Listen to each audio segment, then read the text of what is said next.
Hola, ¿qué tal? Qué gusto estar nuevamente en comunicación, nuevamente en esta oportunidad de hacer sociedad, de hacer una fusión, de tener la oportunidad de intercambiar puntos de vista, de dar información, de tratar de orientar, es tratar de orientar, de aportar puntos de vista y que bueno, en estos tiempos en que nos encontramos pues encerrados, en que nos encontramos en cuarentena, bajo estas circunstancias en que estamos viviendo de una manera muy particular en México y en el mundo con una pandemia que nos tiene sacudidos. Ya en el curso de la transmisión les platicaré de una excelente conferencia que les voy a compartir y en la cual pues se revelan cosas muy importantes, por ejemplo, que en el mundo cerca de 1 millón de personas se han contagiado del coronavirus, cerca de 1 millón de personas.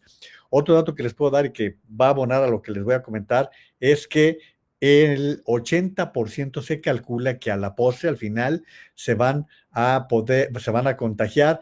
Y lo que dicen, lo que han dicho muchos especialistas, que este tipo de virus, en la medida en que lo van contrayendo muchas personas, se va como generalizando y se va haciendo común, como que la raza humana lo va generalizando. De alguna manera, López Gatell, cuando le hicimos mucha burla, que decía él que prefería que en un salón de clases se contagiaran 100 y no uno, pues es más o menos ese el símil que se daba.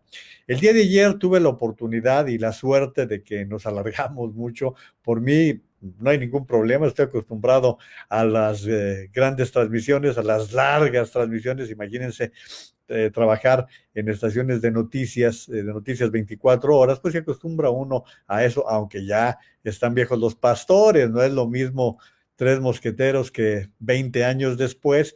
Y bueno, pues ayer se alargó casi 2 horas esto y se alargó gracias a que ustedes estuvieron participando. Muchísimas gracias por toda esa oportunidad de estar desarrollando temas, desarrollando ideas y sobre todo tratando de orientarles en este momento en que es urgente que tengamos información de toda naturaleza.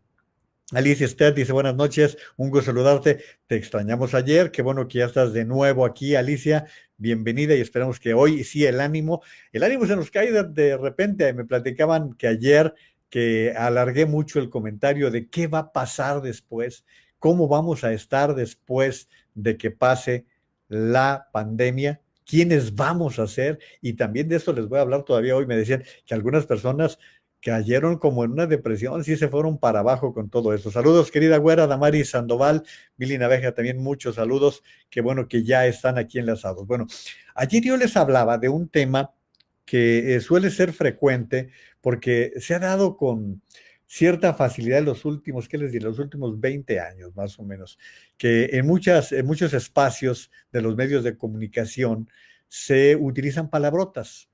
Y bueno, pues sabemos quiénes pertenecemos a la vieja guardia, quiénes pertenecemos al viejo estilo, a la vieja forma de utilizar el micrófono y de ser muy respetuosos. Quizás nos marcó mucho aquellos tiempos en que hasta se multaba por decir palabrotas, por decir sinsentidos, aquello que hacía el Loco Valdés que decían, eh, aquella vez que dijo, ¿saben quién fue el primer bombero de México? Y que dijo Bomberito Juárez, y ya saben ustedes que tocar la figura de Juárez en México para algunos y otra vez se puso de moda, ¿no? Era realmente una verdadera afrenta.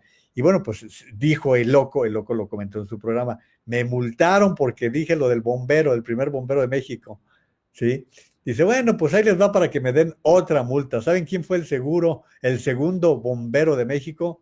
Bombenustiano Carranza. Yo lo recuerdo, pero yo era muy joven en esos tiempos en que Loco era toda una figura en el Canal 2 y es verdad, ¿eh? En una ocasión se quedó dormido porque traía, él lo ha platicado, después lo platicó que traía una desvelada de aquellas y bueno, pues eso le sucedió. Bueno, pero donde iba con esto es que no estamos acostumbrados a decir palabrotas cuando estamos en programas de esta naturaleza. Yo sé que hay muchas personas que ahora se acostumbran a decir malas palabras. Particularmente yo no sé por qué, pero hay varias mujeres, ya incluso algunas señoras ya respetables, señoras ya abuelas, que se les da con una facilidad de decir palabrotas suponiendo ellas que se oyen bien. Y a veces yo no sé si a ustedes les pasa, pero hay a quienes les queda decir malas palabras, hay a quienes no nos queda, hay quienes nos escuchamos hasta groseros. Desde hace 3 días les quería comentar esto que el presidente de la Suprema Corte de Justicia de la Nación puso en Twitter. Exigir un uso correcto del lenguaje en medios de radio y televisión viola la libertad de expresión. El lenguaje es un producto cultural dinámico, en constante evolución. La corrección en el lenguaje genera arbitrariedad y censura. La democracia requiere de un debate robusto de ideas. Es lo que dice el presidente de la Suprema Corte de Justicia. Se lo quise leer. Yo no estoy de acuerdo con él. No estoy hablando de censura, ¿eh? Estoy hablando simplemente de hablar con propiedad un idioma que es riquísimo, un idioma que tiene el habla correcta, el habla, las malas palabras tienen un significado, ¿no? O sea, la más común que decimos todos cuando tratamos de justificar, pinche, ¿no? Que es ayudante de cocinero, ¿sí? Cabrón, un cabrón, una cabra grandota. O sea, todas tienen una razón de ser y algunas han sido motivo de la literatura, ¿sí? Por ejemplo, en la muerte de Artemio Cruz, el desarrollo general que se hace en el texto de Carlos Fuentes es se va haciendo toda una explicación del verbo chingar, ¿sí? Se hace toda una explicación y cómo el mexicano utiliza la palabra chingar como una forma tanto de elogiar como también la utiliza para ofender. Esa es una de las cosas que vienen muy puestas en este libro, que es un libro de los 50 del siglo pasado, no crean que es un libro nuevo, ¿no? Y una de las es una de las obras fundamentales de Carlos Fuentes, y entonces él hace una serie de reflexiones con el verbo chingar, y por ejemplo dice, ¿quieres decirle a alguien que es muy fregón? Le dices, eres un chingón. ¿Quieres decirle a alguien que ya perdió, que le fue mal? Se chingó. ¿Quieres ofender a alguien? Chinga tu madre. Y así, ¿sí? Había un cronista de fútbol en Guadalajara, la gran empanada Nacho González, que era muy dado a utilizar ese lenguaje florido, ¿sí? Él decía diestra y siniestra, y mire que lo recordamos con un gran cariño, todos los que trabajábamos con él, todos los que coincidimos con él, mi compadre Héctor Huerta, que duró años haciendo programas de radio con su padrino, con Nacho González, Jaime García Elías, el gran Jaime, que años y años fue el comentarista, mientras que Nacho era el narrador. Nacho narraba béisbol, narraba fútbol, pero Nacho estaba narrando, hagan de cuenta, estaba narrando el partido de béisbol o de fútbol, y nos veía llegar a uno de nosotros, y entonces hacía a un lado el micrófono y decía, chinga tu madre, así, y seguía narrando el partido de fútbol, ¿no? Así era Nacho. Entonces Jaime un día, que le mentó la madre así a otra persona que le caía mal a toda la bola que nos juntábamos, Jaime le dice, a ver, Nacho, o le mientas la madre a él o nos la mientas a nosotros. Dice, no, no, no, no, ustedes son mis amigos, sí, que todos ustedes chinguen a su madre. O sea, es parte de la forma de la existencia. Yo no lo traslado a los medios de comunicación. Y miren que respeto mucho cómo ahora, y hay dos personajes que ayer mencionábamos en la transmisión, Broso y Chumel, utilizan palabrotas y todo, pero vuelvo a lo mismo, es su estilo, es cosas que les quedan. A mí me costaría mucho trabajo escuchar, por ejemplo, a Pascal Beltrán del Río decir una palabrota así de manera tan espontánea como la dice Chumel, por ejemplo, o a Ciro Gómez Leiva, ¿sí? Creo que hay quienes no incurrirían en ese tipo de expresiones. Miren, por ejemplo, Luis Cárdenas, que es muy joven y que utiliza el argot de los chavos, porque pues, él es un hombre, creo que Luis no debe tener ni 40, que él está en MBS. Sin embargo, no lo oyen decir palabrotas. Sí, dicen neta y palabras de su generación, pero no lo escuchan decir palabrotas. ¿Por qué?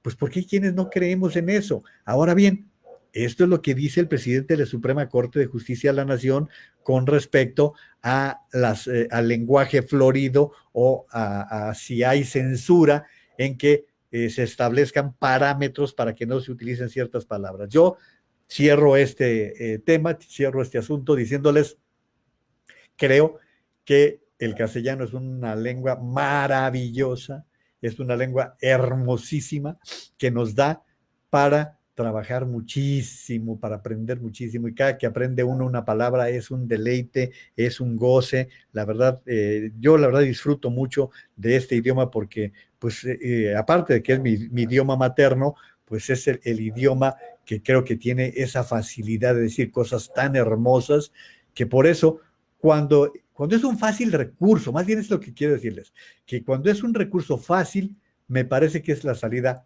fácil. Entonces, bueno, pues cada quien que hable como le dé su gana, pero esto por lo que pasó ayer, que hacíamos la corrección, hacíamos porque varios de ustedes también me ayudaron a hacer las correcciones con algunas palabras. Voy a saludar a Carlos Guillermo Smite, Marce Naveja, gracias por estar presentes en esta transmisión. Carolina Pérez Manrique, buenas noches. Lourdes, ¿qué tal? Buenas noches. También Lourdes Barragán. Pepe Díaz de Serra, adelante, con todo el ánimo. Gracias, Pepe. Con todo el ánimo estamos y mira que hay que echarle muchas ganas. Saludos, Vicente Herrera, mi estimado Vicente, un abrazo. También a Carlos Alberto Salinas Osornio. Carlos, qué bueno que estás agarrando la costumbre de seguirnos por aquí. Y como les he dicho, él fue el culpable de que yo les recomendara aquí el tequila Tierra Noble, así que hoy que es fin de semana lo vuelvo a subrayar. Ricardo Burgos Orozco, Jaime Matus, mi amigo Jaime Matus, que me ayuda muchísimo con información y que les voy proporcionando yo aquí. Ah, qué gusto, Maite Flores Garibi. Maite fue compañera de trabajo en la UNIVA, maestra por muchísimos años, de muchas generaciones.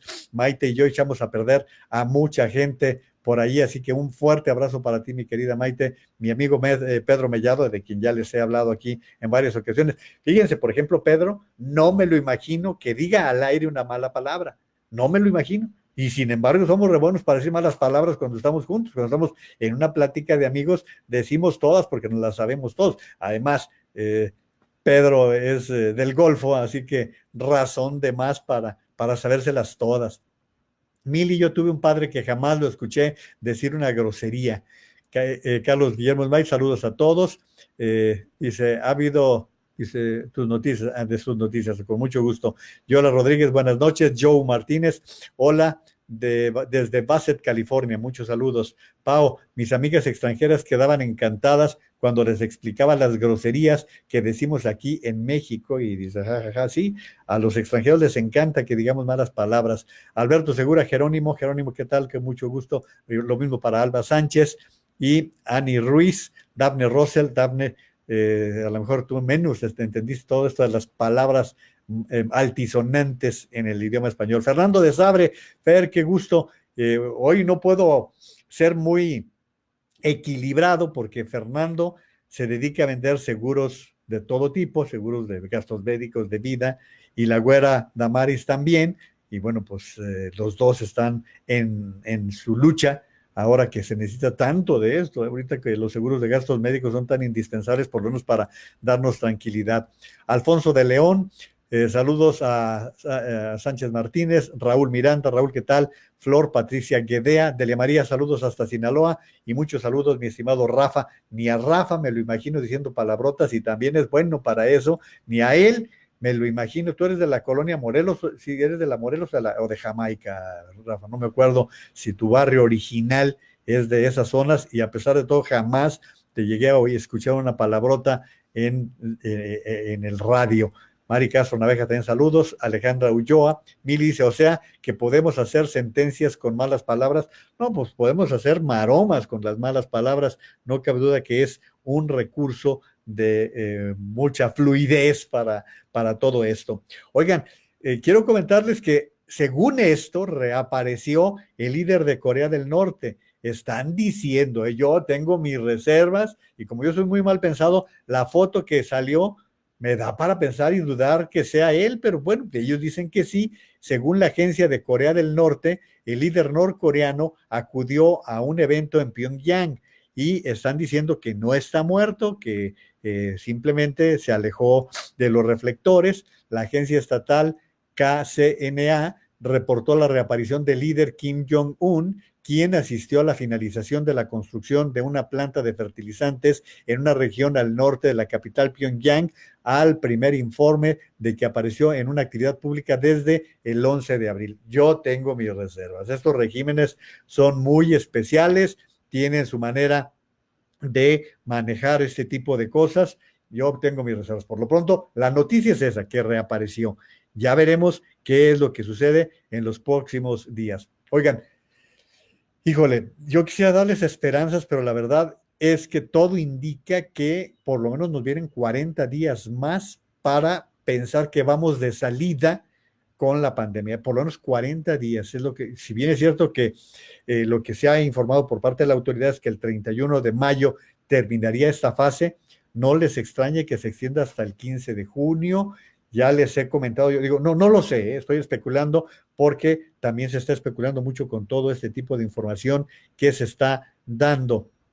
Y muchas protestas, muchas protestas. Hoy escuché de una manera muy sentida un comentario de Joaquín López Dóriga, a quien le tengo mucho aprecio, hemos coincidido en muchos trabajos, y Joaquín hoy lamentaba en estos términos la muerte de una persona muy cercana a su familia, causada por el COVID-19. Y creo que fue muy duro. Joaquín, voy a ponerles algo de su voz. Como si esto dependiera de sus decisiones, presidente, de las decisiones de su gobierno, y no de una realidad epidémica inexorable, imparable.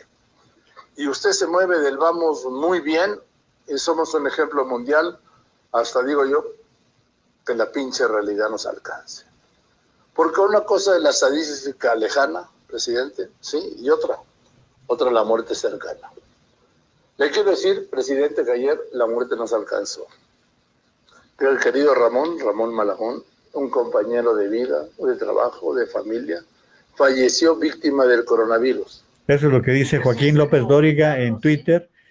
Yo le mando un fuerte abrazo a Joaquín. No sé cuál sea la cercanía, supongo que era alguien que trabajó con él mucho tiempo, que trabajó con su familia y murió de coronavirus. Y me llamó la atención la forma en que lo plantea Joaquín, en el momento en que dice, hoy la muerte estuvo tan cerca que no podemos decir que estamos muy bien.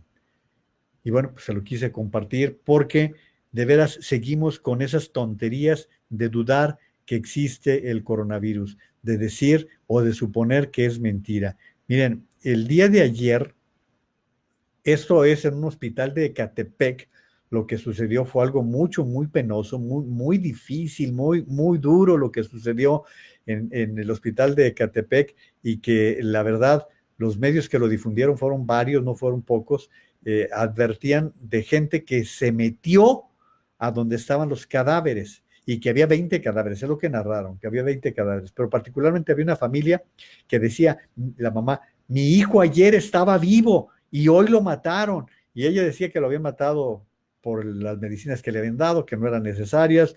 Fue muy estremecedora la forma en que lo estaban diciendo estas personas, y bueno, pues este es el Hospital General Las Américas de Ecatepec.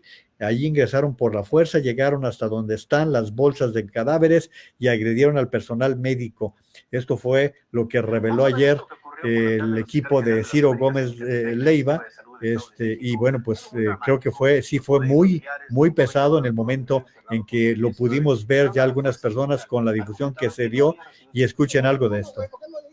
Por eso, ¿qué viene de pinche libre? Está grabando yo eso, la verga para allá, güey. ¿Qué está grabando, güey?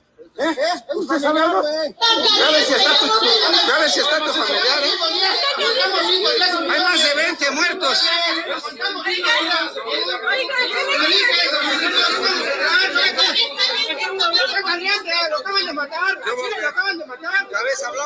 Así estuvo la nota que ayer pasó Manuel Peregrino, que estaba de conductor en el noticiero de Ciro Gómez Leiva en Imagen, y hablaban estas personas, esta familia, que junto con otras personas ingresaron a las zonas donde se supone que estaban los cadáveres del Hospital General Las Américas de Ecatepec. Allí entraron a la fuerza y pues 20 cadáveres, caramba, estamos hablando de cosas ya bastante serias de todo esto, y pues es de lo que se está dando información. Y quiero decirles que ¿quién les da de comer? Tengo mucho miedo, quiero estar con ustedes, mi cabeza es la que me duele, tengo oxígeno, se lee en una hoja que está pegada en un vidrio en el área de ingreso al Hospital General de Zona 27 del Seguro Social de Tlatelolco, en Ciudad de México. Es uno de los mensajes de pacientes que dieron positivo al COVID-19 y para que puedan ser leídos por sus familiares y evitar disturbios, los enfermeros optaron por colocar las cartas en la zona donde se dan informes. Hay imágenes en donde aparece, ya les había platicado que eso se estaba dando en otras partes del mundo, en donde los familiares eran los que colocaban las cartas, colocaban los mensajes para poder, pues de alguna manera estarse dando a conocer lo que estaba sucediendo con las familias.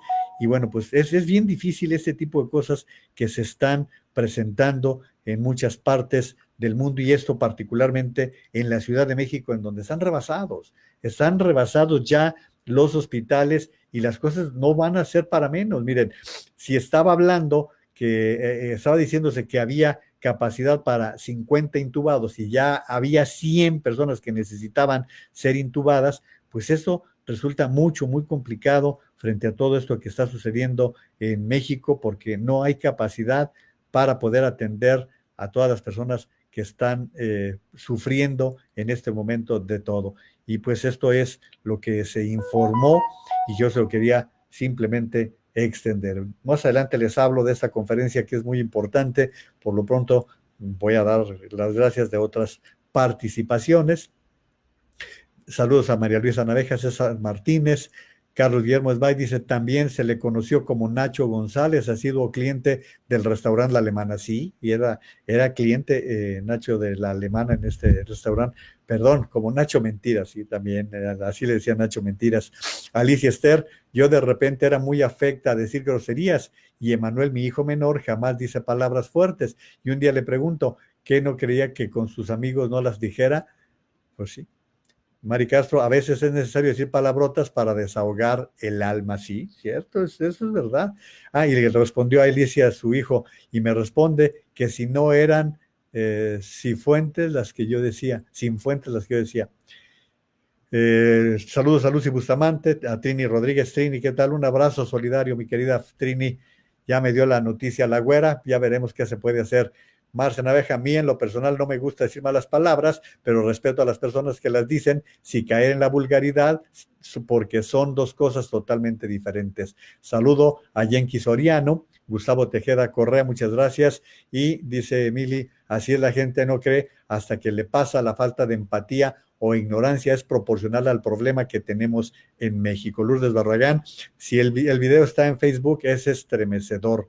Pedro Barrón, un saludo para todo el equipo de Century 21 Acierto. Señor Naveja, ¿qué me puede comentar referente a cómo Suecia manejó el coronavirus? No sé si usted se ha enterado.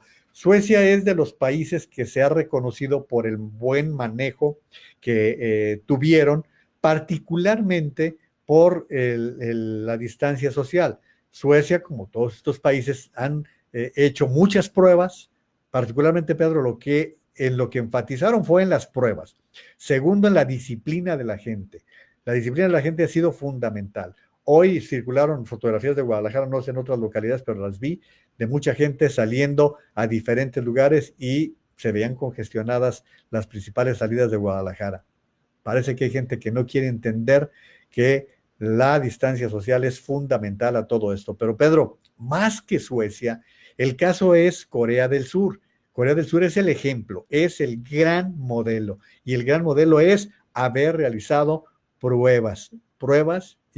Esa es la única manera. ¿Por qué? Porque te permite medir, te permite aislar a las personas enfermas, y de esto vamos a platicar un poquito más adelante. Saludos a Marcos Pérez Esquer, sonorense, buen amigo. Manuel Contreras, Herminia Ramírez Reynoso, muchos saludos a San Julián. El problema, dice Pau, con eso es que no se tenga la seguridad suficiente en los hospitales y que esa acción de meterse a donde estaban los cadáveres puede ser un foco de contagio para otras personas. Sí, ese es el problema, que no les van a entregar el cadáver por los riesgos sanitarios que existen y que se entregan las cenizas. Yo entiendo la desesperación de las familias, más cuando no tienes información. El problema que hemos tenido en México ha sido la mala información desde arriba hasta abajo, que no ha sido clara la información que se ha venido proporcionando. Trini Rodríguez va de vuelta el abrazo. Carolina Pérez Manrique, me encantaron tus reflexiones del día de ayer, gracias, qué bueno, lo agradezco. Pedro Barrón, sin ningún tipo de aislamiento, ni paros en escuela, ni en trabajo, simplemente el gobierno experto a la población, hacerse responsable individualmente, esa estrategia la sugirió un epidemiólogo sueco. Sí, pero Pedro, es lo que estoy diciendo. Pudieron continuar con sus actividades, pero con base en respetar los lineamientos, ¿sí? Ahora, son países pequeños, son países que no tienen una densidad poblacional tan grande como pudiera ser Estados Unidos y un territorio tan grande, entonces mucho más manejable y desde luego la disciplina de la gente. Cuando la gente responde con disciplina las cosas, pues eso sucede. Saludos desde Ameca, dice Juan Alberto Mucastro. Va el saludo para Ameca, yo siempre te ando cambiando de localidad, Juan Alberto, pues saludos a Ameca, Jalisco. Saludos también a Ed Station, Liceaga, Carolina Pérez Manrique, y mi papá tampoco decía malas palabras, así fuimos educados. Sí, muchas personas no nos acostumbraron, es más, pues ni siquiera nos dejaban decir malas palabras. Bueno, voy a cumplir las promesas de lo que el día de ayer les señalé. La primera es lo del hijo de Bartlett. Miren, Manuel Bartlett es el actual director de la Comisión Federal de Electricidad. Él fue secretario de Gobernación en aquella elección tan controvertida de 1988, que siempre hubo quienes decían que la había ganado Cuauhtémoc Cárdenas y que se le acreditó a Carlos Salinas de Gortari. El secretario de Gobernación en aquel tiempo no había INE, no había IFE, era el Instituto Electoral, era dependencia de la Secretaría de Gobernación, y a Manuel Bartlett se le recuerda como el que paralizó el sistema, que toda esa crítica que se le ha hecho. Después de eso fue secretario de Educación, gobernador de Puebla, fue senador, ahora es director de la Comisión Federal de Electricidad, priista toda su vida, y en los últimos tiempos se hizo aliado del presidente López Obrador. Bueno, en este sexenio, hace unos cuantos meses, hubo señalamientos de que era poseedor, que era propietario de 28 propiedades. Se le dio la responsabilidad a la Secretaría de la Función Pública para que se investigara, y la secretaria Irmeréndira Sandoval, al mismo estilo que cuando la Casa Blanca de Peña Nieto, dijo que todo estaba correcto, y bueno, pues se ha seguido el tema. Ahora bien, los hijos han estado involucrados en este tipo de cosas. Ayer yo les platicaba en todo esto, con respecto al hijo de Manuel Bartlett, se lo comenté el día de ayer, que le había vendido al gobierno de la Ciudad de México respiradores con sobreprecio. Esto se lo comenté, que esto habían sido vendidos al Seguro Social en el estado de Hidalgo. Esto, la verdad, fue la información que se dio a conocer desde el día de ayer. Yo se la comenté, se las dije en esos sentidos, porque de esa manera fue como se presentó la información con respecto a esta adquisición del Seguro Social. Bueno, les doy la información que ha salido, que la delegación del Seguro Social en Hidalgo le asignó a una empresa que se hace llamar Cyber Robotic Solutions, que es propiedad de León Manuel Bartlett Álvarez, es hijo de Manuel Bartlett Díaz. Esto se lo dije desde ayer. Cada equipo fue vendido en $1,550,000 pesos, el precio más alto desde que se declaró la emergencia sanitaria por COVID-19, según una revisión de contratos públicos realizada por Mexicanos contra la Corrupción. Este fue el contrato, pero Manuel Bartlett dijo, León Manuel Bartlett, en lugar de quedarse con la acusación, pues salpicó a la Ciudad de México. Dijo en Twitter que el gobierno de la Ciudad de México compró 143 ventiladores respiratorios a un precio más alto de los que él vendió al Seguro Social en Hidalgo al pagar 384 millones de pesos. Miren, todo estaría muy tranquilo si el Seguro Social no trajera una cola larga de licitaciones o de adjudicaciones directas, de compras muy extrañas, de la pérdida de materiales. Y a todo esto, hoy la jefa de gobierno ya salió a dar una respuesta a los señalamientos y a precisarle al hijo de Bartlett la adquisición que ellos hicieron. Miren ustedes, La Secretaría de Administración y Finanzas de la Ciudad de México señaló que la compra de ventiladores pulmonares a la empresa Nudomi no puede compararse con la adquisición de estos aparatos que realizó el Seguro Social a través de una empresa propiedad de León Manuel Bartlett Álvarez, hijo del director de la CFE. Con esto, la dependencia respondió a los dichos del empresario. En un comunicado, la Secretaría señaló que esa adquisición incluyó insumos, refacciones y consumibles, así como capacitación y mantenimiento por un periodo de 3 años. Además, apuntan que el trato con Nudomi no solo fue el más económico dentro del estudio de mercado de esta compra integral, sino es el único proveedor que garantiza la entrega en los primeros 15 días de mayo. Les explico, y perdón, para quienes sepan mucho de esto, les explico con el mayor número de detalles para que tengan una idea. Los gobiernos, cuando tienen que hacer adquisiciones, lo normal, lo que tiene que ser regular, es que se convoque a un concurso. En ese concurso participan las empresas que pueden proveer de esos productos. Regularmente se elige la de menor precio, pero no solamente la de menor precio, sino la que puede dar el mejor servicio, mayores seguridades, es decir, esa es la forma, porque hay quienes bajan los precios, pero pues dan productos, como les decía, chafas, ¿sí? Esa es una. 2, cuando hay circunstancias especiales, se hace la asignación directa. ¿Cuándo se hace la asignación directa? Cuando no hay muchas empresas que puedan vender un mismo producto. Por ejemplo, un medicamento que solo lo produce un laboratorio, pues hay que comprarle de manera obligada a ese laboratorio porque es el que tiene esos productos. O si hay 3 o 4, se hace un concurso, una invitación, una licitación por invitación a esos 3, 4 o 5 y de esa manera se elige a uno de ellos. Y la asignación directa también puede ser, por lo que dice el gobierno de la Ciudad de México, que era el cliente que entregaba más rápido los equipos. Eso en esta situación es fundamental. Les voy a poner un ejemplo. El martes, creo que fue el martes o miércoles, no, creo que fue el martes. El canciller, el secretario de Relaciones Exteriores y casi vicepresidente de México, Marcelo Ebrard, al estar informando de la llegada de este tipo de respiradores, informó que iban a llegar esa semana 600 y que otros tantos iban a llegar el 15 de junio. Pues siempre los vamos a necesitar, ¿eh? Digo, qué bueno que lleguen, pero para el 15 de junio, ¿cuántas personas ya se murieron? ¿Sí? ¿Ven por qué somos muchos los que hemos advertido que si desde enero sabíamos que esto estaba pasando, ¿por qué no se tomaron las medidas? ¿Por qué el Seguro Social empezó a comprar el instrumental necesario, los equipos necesarios hasta cuando tenía el agua al cuello? ¿Por qué no lo hicieron a tiempo? ¿Por qué el gobierno de la República vendió material a China que luego le tuvo que recomprar a China a precio mucho más elevado? O sea, es el detalle frente a todo esto que hemos venido comentando. Ahora bien, esto del hijo de Bartlett, pues simplemente es un añadido más y que nos viene a demostrar que la corrupción no la combate un solo hombre, que la corrupción es un problema que no se vence con declaraciones ni con afirmaciones, que es un problema serio y que requiere de mucho tiempo, de muchas acciones y que en este momento en que estamos en una pandemia, los juegos van de manera muy diferente. Espero estar siendo claro con la promesa que les hice por la tarde de los temas que iba a tratar.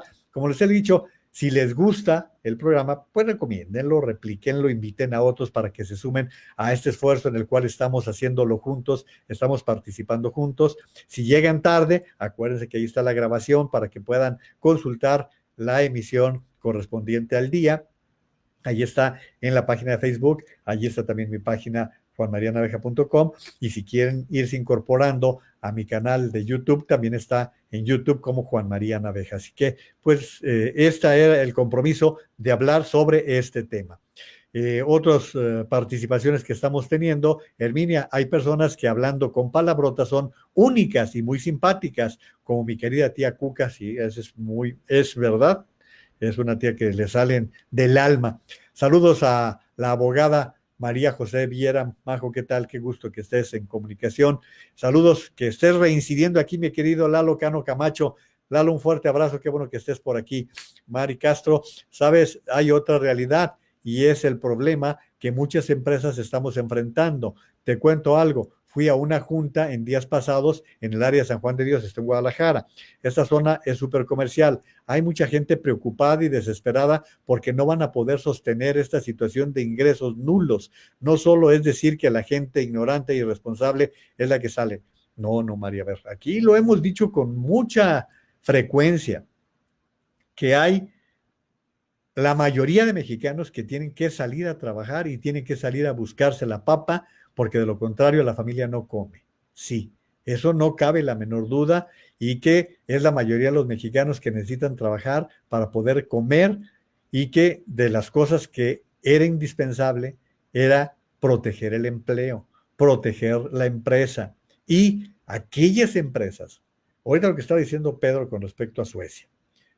Aquellas empresas que tienen que seguir trabajando y que lo hacen, y a pesar de no ser las esenciales, bueno, que tengan los cuidados de que los trabajadores tengan la distancia social, que tengan una mascarilla, que se laven la mano, que tengan gel antibacterial, todo ese tipo de medidas que ayudan para que las personas puedan seguir sus labores y no se contagien. Ayer les decía que nada más en las empacadoras de Estados Unidos se han contagiado más de 5,000 personas. 5,000 personas. O sea, vamos dándonos cuenta de lo que representa este tipo de situaciones cuando no se tienen las medidas o se quiere ahorrar en donde no hay ahorro. Y no, efectivamente no tiene nada que ver ni con la ignorancia, tiene que ver más bien con la necesidad y con la falta de un programa confiable. Yo aquí he criticado con mucha frecuencia que 25,000 pesos no les sirven a casi ninguna empresa para poder enfrentar el pago de nómina de 2 meses, para poder seguir adelante, para poder sobrellevar situaciones que es muy difícil afrontar situaciones. Lo he venido diciendo con mucha frecuencia. Jesús Efraín Martínez Aguilar, muchas gracias. Dice Maru, ¿por qué el presidente con su inmunidad moral pensó que tenía todo bajo control? Pues sí, pero al final vimos que no le sirvió de mucho esa inmunidad moral. Afortunadamente no se ha contagiado, al menos no hemos sabido. Dice Alicia Esther, el problema además es que ese tipo de ventiladores solo lo pueden poner los médicos intensivistas y casi no hay en México, según sé. Sí, es cierto también esto. Saludos, mi estimado maestro Flavio Mendoza, gracias por estar en comunicación. Saludos, Juan María, con afecto y admiración, siempre con el mismo cariño para mi estimado Flavio Mendoza, con respecto a todo esto que les he estado comentando. Bueno, pues déjenme platicarles de esta conferencia que les voy a pasar la liga en un rato más. Es una conferencia que se difundió por parte del Colegio Nacional y que vale muchísimo la pena. Es una conferencia que dura casi 2 horas, ¿eh? Para que se den una idea, yo me receté las 2 horas porque quería platicársela a quienes no vayan a tener tiempo, oportunidad o interés en seguirla, pero que vale muchísimo la pena el que la estén revisando, que puedan verla, porque es una conferencia que da muchas luces con respecto a lo que está pasando en el mundo. Esta conferencia la dio un epidemiólogo que tuvo a su cargo gran parte de las actividades del 2009, cuando fue la influenza H1N1, y este médico, pues que es una gente muy respetada y que dio información muy interesada.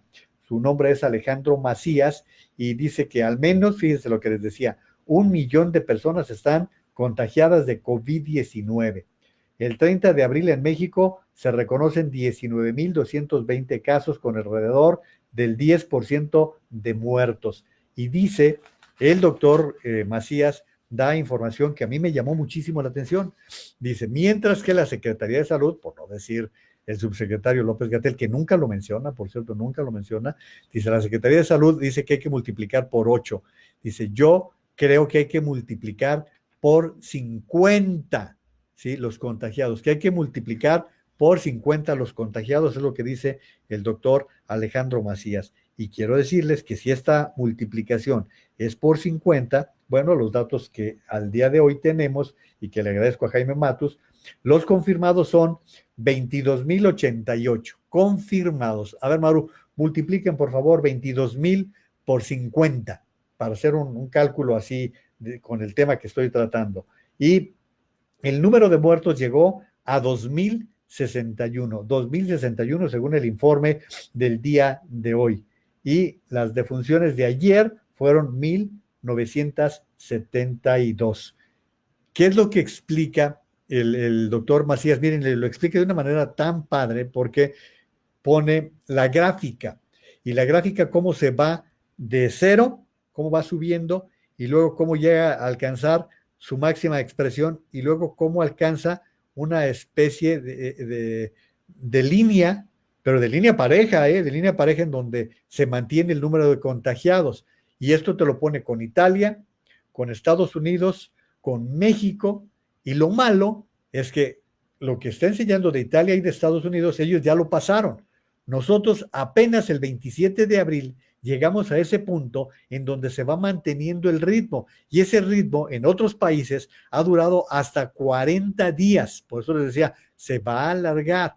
Si bien es cierto que han dicho que hacia el 4 de mayo sería uno de los momentos más altos de contagio en México, pues está explicando esto el doctor, y decía él que este tipo de gráficas se experimentó desde el siglo pasado con el virus español, cuando se dio la epidemia española, que a partir de entonces se han venido utilizando esas gráficas. Y explicaba el doctor Macías que cuando llega ya finalmente el punto en que pasó la pandemia, ya que terminó toda la pandemia, entra un periodo que se llama interpandemia, en el cual el mundo tiene que prepararse para la siguiente pandemia, ¿sí? O sea, ¿cuál fue el periodo interpandemia que vivimos? Del 2009, cuando fue la H1N1, ahora que es el coronavirus. Ese fue el periodo en el que, fíjense ustedes, Bill Gates, el millonarísimo, había venido diciendo los últimos años, hay que prepararnos para una epidemia, hay que prepararnos porque viene un virus muy fuerte. Lo estuvo diciendo mucho tiempo Bill Gates y no se le hizo caso, ¿sí? No es que él fuera un mago ni nada, no, simplemente que ese periodo interpandemia provoca que se vaya desarrollando, por así decirlo, un virus, y que luego va a contagiar a grandes cantidades de personas. Gracias por la información, Pau. O sea, serían 1.100.000 personas. Habría en México más de 1 millón de contagiados, 1.100.000 personas, si se sigue esta operación tan sencilla que se sigue en todo el mundo. Sí, aquí nos estarán diciendo que el número de contagiados al día de hoy son 22,000, pero acuérdense que México es el país con menor cantidad de pruebas en el mundo. ¿Sí? Con menor cantidad de pruebas en el mundo. Y explica el doctor Macías cuál fue el gran ejemplo. Por eso le decía a Pedro que Suecia es un buen ejemplo, como puede ser la República Checa, que yo le he comentado aquí, pero el gran ejemplo fue Corea. ¿Por qué Corea del Sur fue el gran ejemplo? Porque hizo pruebas intensivas, miles de pruebas. Cuánta persona aparecía con síntomas, se le hacía la prueba. Pero no solamente a eso, al momento que se detectaba que estaban contagiados, se les aislaba para que no contagiaran a más personas. Y decía el doctor Macías, ¿que es muy caro? Sí. ¿Son muy caras las pruebas? Sí. Pero hacía una reflexión, ¿y cuánto le está costando al mundo gastar en ventiladores y en material? O sea, decía, al final de cuentas, y en problemas económicos, como los que decía María hace rato, problemas contra la economía, a la larga salen más caros, ¿sí?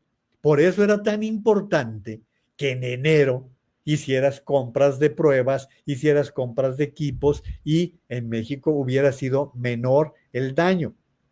Y aquí el doctor Macías también hace la aclaración, es muy difícil saber con exactitud el grado de letalidad que tiene una pandemia. Es muy difícil calcular el número de muertos, y en todo el mundo. Esto a mí me dio mucha luz, porque yo decía, bueno, ¿cómo vamos a saber cuántas personas se murieron? Y decía él, es muy difícil. Sí hay una relación contagio-muerte. Yo les recomiendo muchísimo que vean esta conferencia, les digo, dura 1 hora 46 minutos, les vamos a dar la liga, y él calcula que vienen 40 días más a partir del 27 de abril. Y algo que estaba estableciendo, viene una nueva normalidad, que es algo que yo les he venido comentando aquí. Vienen tiempos completamente diferentes. Nuestra vida ya no volverá a ser como era antes de enero pasado. Tan cerquita como enero. Va a tener, y dispone, por ejemplo, el doctor Macías dice, por ejemplo, los espectáculos ya no van a poder ser iguales. Va a haber muchas personas que ya no van a ir al fútbol a tomarse la chela y abrazarse. Eso lo estoy diciendo yo, a tomarse la chela y abrazarse, o a mentarse la madre y a darse de golpes. Ya no va a ser igual, porque habrá un distanciamiento natural frente al temor de sufrir contagios. Lo mismo va a pasar en los cines. O sea, va a darse una situación de esa naturaleza en términos generales en el mundo. O sea, por eso nuestra vida no va a ser igual. Vamos a cambiar en muchísimas cosas. Los latinos, que somos tan querendones, vamos a cambiar, aunque no lo querramos, aunque digamos, no, yo voy a seguir siendo igual.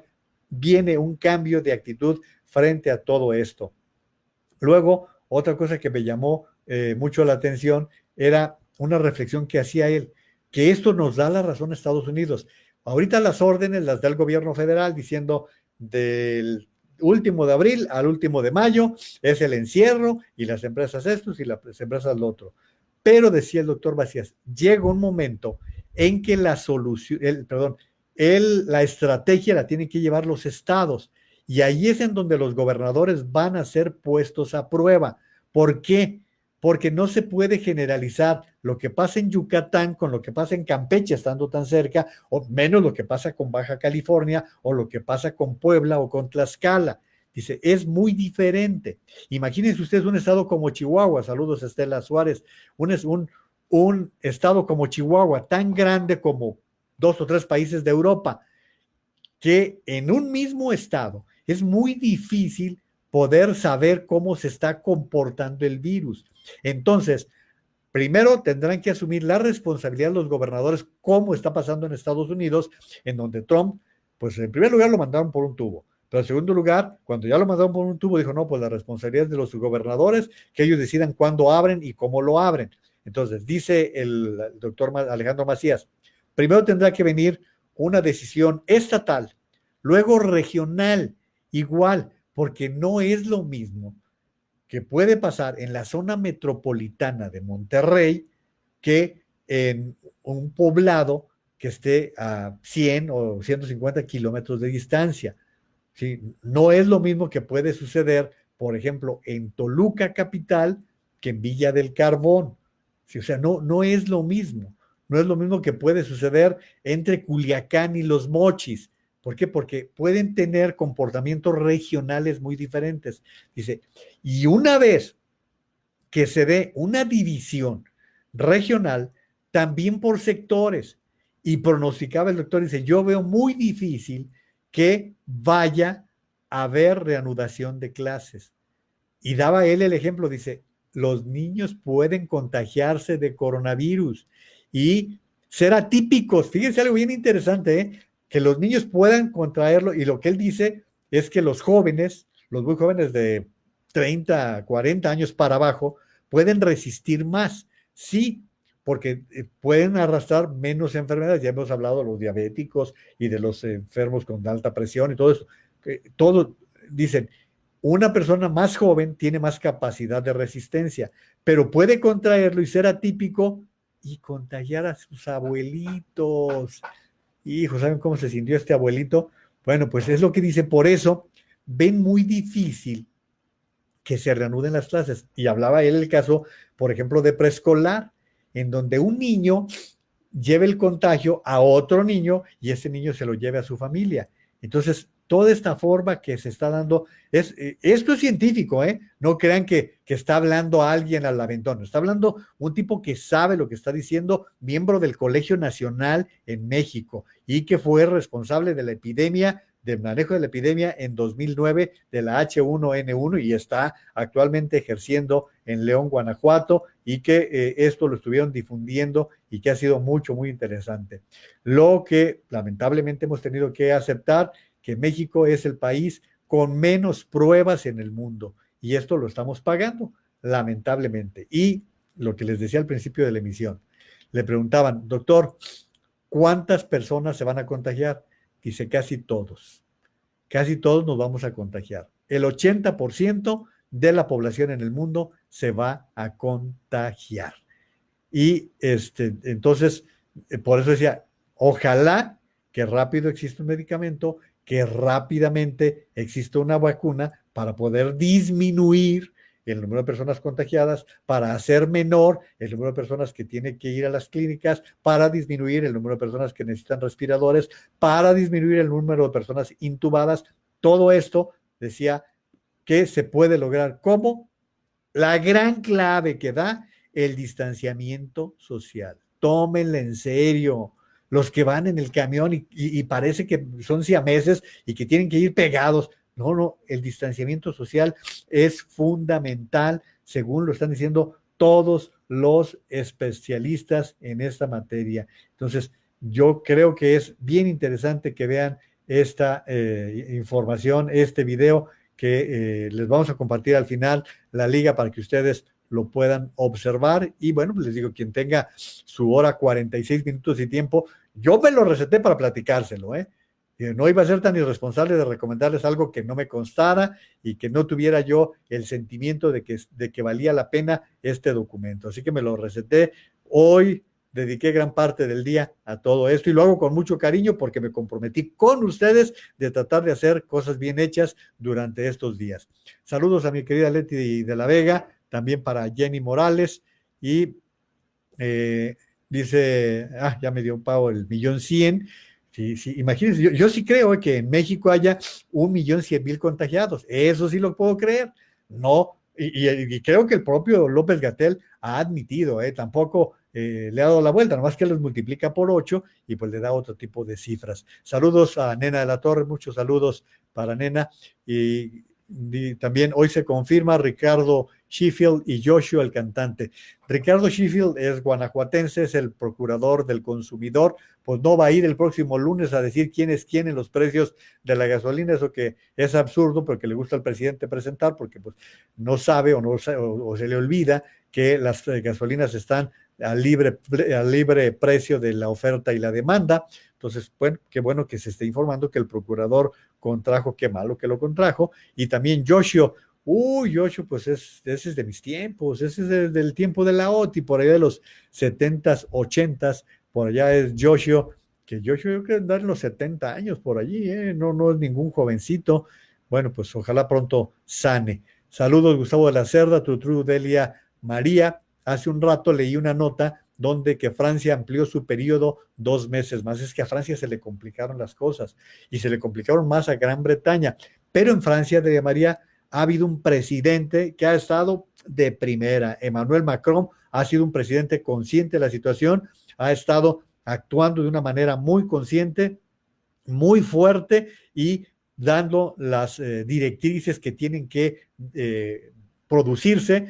Francia pues es un país con muchos ancianos y que fue de los países que tuvieron problemas serios, pero repito, tuvo un presidente que supo enfrentar, como Angela Merkel. Igual son presidentes. Angela Merkel es canciller, ella no es presidenta, ella su cargo de máxima autoridad en Alemania es de canciller. Y por cierto, hablando de Angela Merkel, quiero comentarles que está diciendo que se necesitan, fíjense ustedes, que los países del mundo unan sus esfuerzos, dice Angela Merkel, que cooperen en la lucha contra la propagación del COVID-19 y trabajar conjuntamente por la elaboración de test, medicamentos y una vacuna, es lo que dijo. Dedicó su habitual videomensaje de los sábados a la conferencia de donantes organizada para el lunes. El próximo lunes va a haber una conferencia de donantes de la Unión Europea.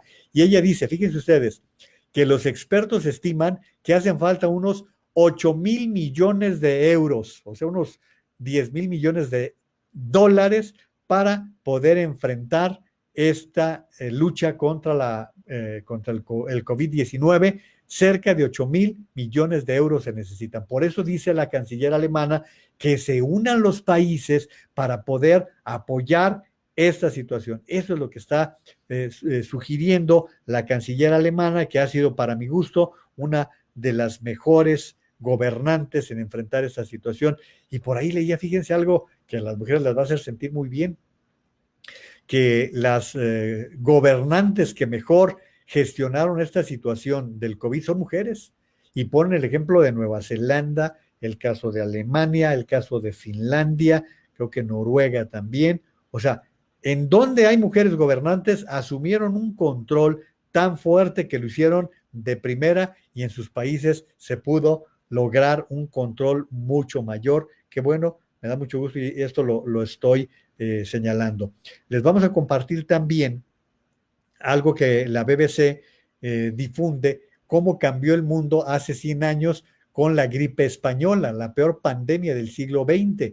Y les vamos a compartir la liga para que lo puedan ver, porque el tiempo ya me está ganando. Es posible que hasta hace unos meses no hubieras oído hablar de la gripe española, la pandemia que mató a millones de personas a principios del siglo XX, y seguramente con la crisis del coronavirus ya habrás oído mencionar. Sabes que en esta epidemia, en esta gripe española, murieron más personas que en la Primera Guerra Mundial, para que se den una idea de cómo el mundo en este tipo de situaciones se lleva a un montón de personas entre los pies. Saludos Juan F. Macías, saludos Francisco Moreno, donde dice, perdón, bueno, sí, ya quedó aclarado. Saludos, mi querido Roberto Casa, un fuerte abrazo y feliz cumpleaños. Creo que fue tu cumpleaños hoy o ayer, pero un abrazo, Roberto. Pedro Barrón, ¿en dónde va a aparecer la liga? Aquí mismo, Pedro, aquí mismo, en un ratito más, ya que vayamos a terminar, con mucho gusto. Saludos, mi querida Sonia Robles. Pregunta de Flavio Mendoza: tanto el método Centinela, en el que basó Gatell para estimar contagios, que dice multipliquen por 8 o por 12, así como la ahora que citas a partir de estos científicos expertos, las muertes, también deben multiplicarse por 8 o 50, dependiendo el método estimativo. Sí, es lo mismo. Es exactamente lo mismo, Flavio. Además, tú eres una gente dedicada. Yo sé que tú sí te vas a poner a ver el video, mi querido Flavio, porque en tus programas te va a permitir hacer puntos de vista, y en tu actividad magisterial también te va a ayudar. Sí, son métodos estimativos. De hecho, el doctor Macías así lo dice.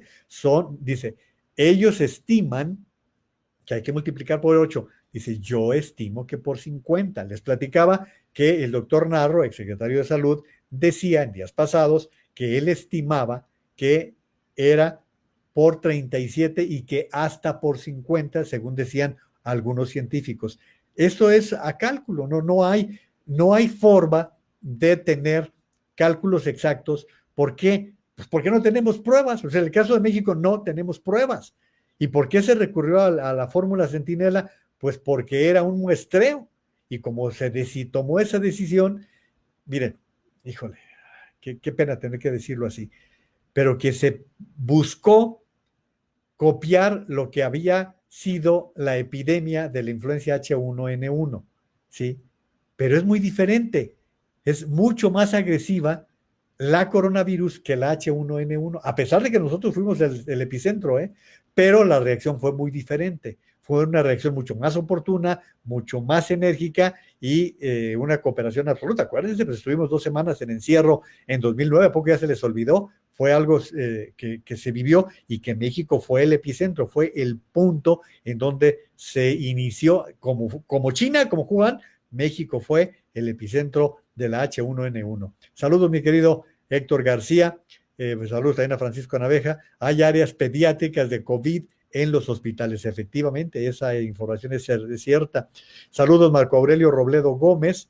También dice Delia María, la gente no quiere entender. El Día del Niño en Guamúchil casi fue un Día del Niño normal. La gente haciendo fila en las pastelerías y en lugares donde venden pizza. Es que hay gente que no lo quiere creer. Alicia Esther dice, jeje, empezando por la esposa del presidente de Francia. Saludos a Ivonne Cáceres, querida Ivonne, qué gusto. Lino Naveja también saludos. Claudio Alatorre, ¿dónde andas, Claudio? Un viejo compañero y un gran compañero en gobierno del estado de Jalisco. Claudio, un fuerte abrazo para ti. Yola Rodríguez, ciertamente controlaron el virus. Esto está hablando de lo que ocurrió en 2009. Saludos a Iván García Medina. Iván, un fuerte abrazo, mi querido Iván, también saludos. Rosa Laura Osuna, saludos hasta Albuquerque, hasta Nuevo México. Creo que no estés en Albuquerque, creo que donde quiera que estés de Nuevo México va el saludo para ti. Mire, yo sé que el tiempo ya me ganó, ya estoy sobre la hora, pero quiero comentar lo siguiente por respeto y porque ayer lo comenté. ¿Se acuerdan que les dije, hay una nota que les iba a comentar y ya me iba a lanzar como el borras a darle información? Me dijeron, aguántala porque no está confirmado. Esto era que se estaba reestructurando, por ponerle un nombrecito, que se estaba tomando la decisión de hacer un ajuste de personal en la televisión educativa que depende de la Secretaría de Educación Pública y es en donde se elabora la telesecundaria y bueno, yo fui director de televisión educativa.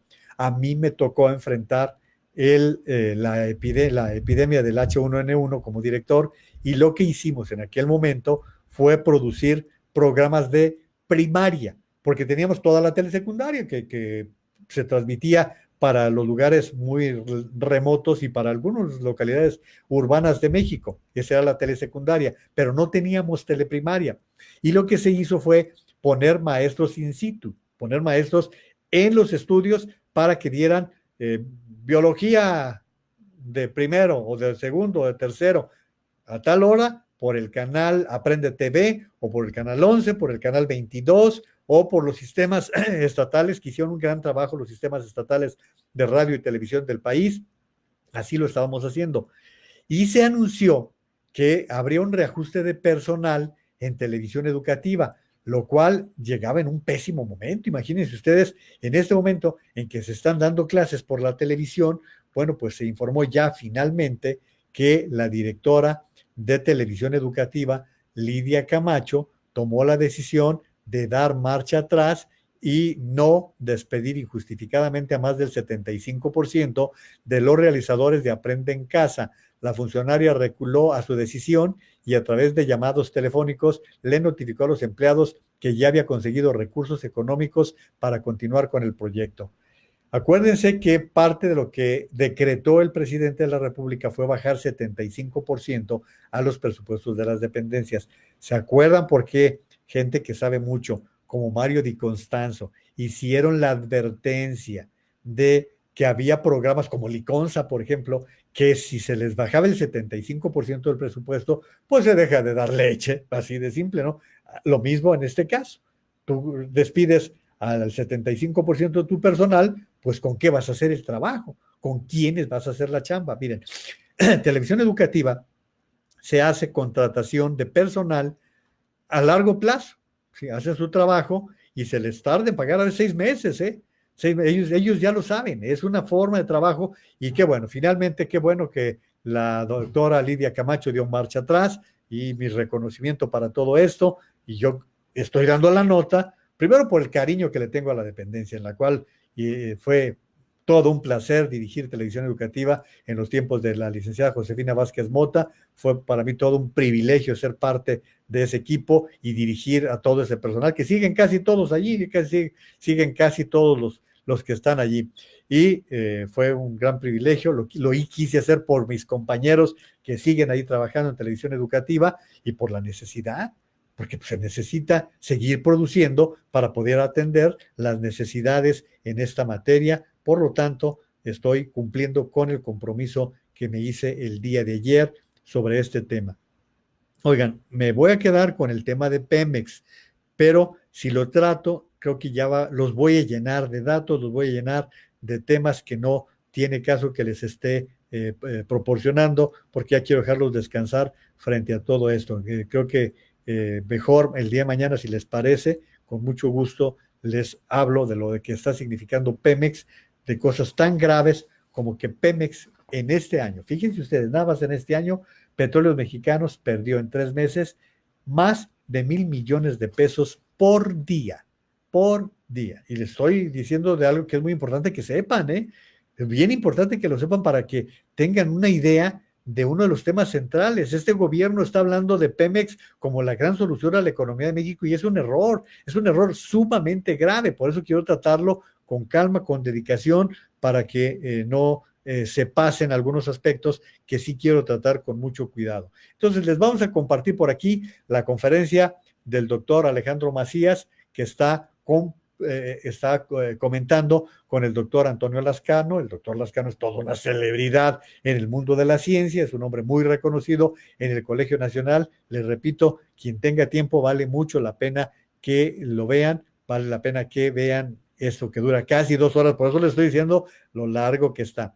Les vamos a compartir también la información de la BBC para que tengan ustedes elementos de qué hacer en esta época de encierro.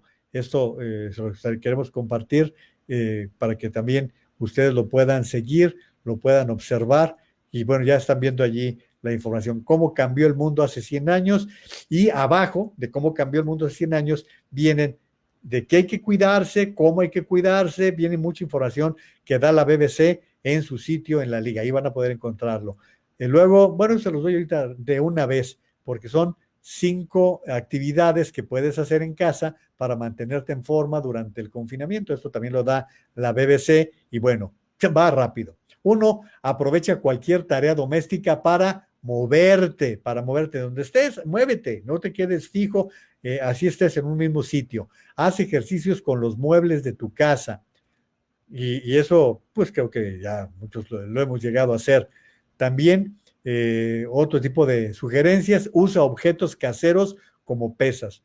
El otro día había mi sobrino Paquito que estaba levantando un garrafón de agua, pues quien pueda hacerlo, quien tenga todavía esa energía, pues hay que hacerlo. Sube y baja escaleras.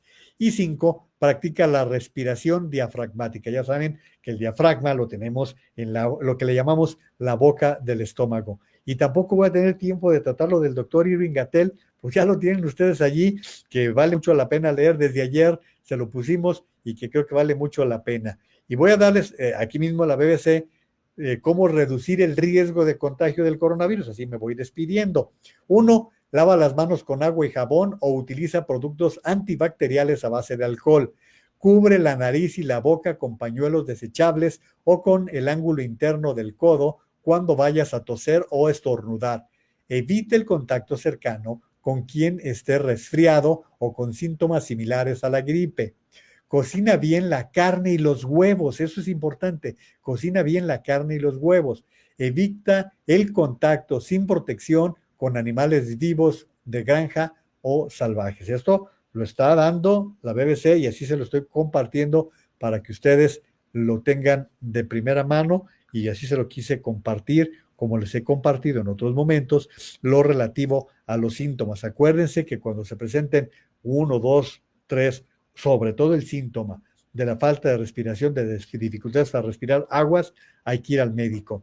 Fiebre, tos, falta de aire o dificultad para respirar, escalofríos, temblores con escalofríos, dolor muscular, dolor de cabeza, dolor de garganta, pérdida del olfato o el gusto. Tengan cuidado cuando se presenten 2 o 3 síntomas de esta naturaleza, porque entonces sí puede venirles el COVID y pues pueden estar en riesgo. Y quiero leerles una nota que hoy detecté en el periódico Mural, el periódico Reforma, que es parte de lo que les he venido diciendo con respecto al sarampión. Ya les dije que saludos mi querida Ángela Madero, qué bueno que me cumpliste y que te estás incorporando, Ángela, qué bueno, muchas gracias. Bueno, pues avanza el sarampión, dice que el aumento de casos de sarampión en la Ciudad de México y el Estado de México muestra que ya existe la dispersión del virus en territorio nacional. Esto lo está advirtiendo un estudio de la Asociación Mexicana de Vacunología. Hasta ayer, la Secretaría de Salud registró 163 casos en el país.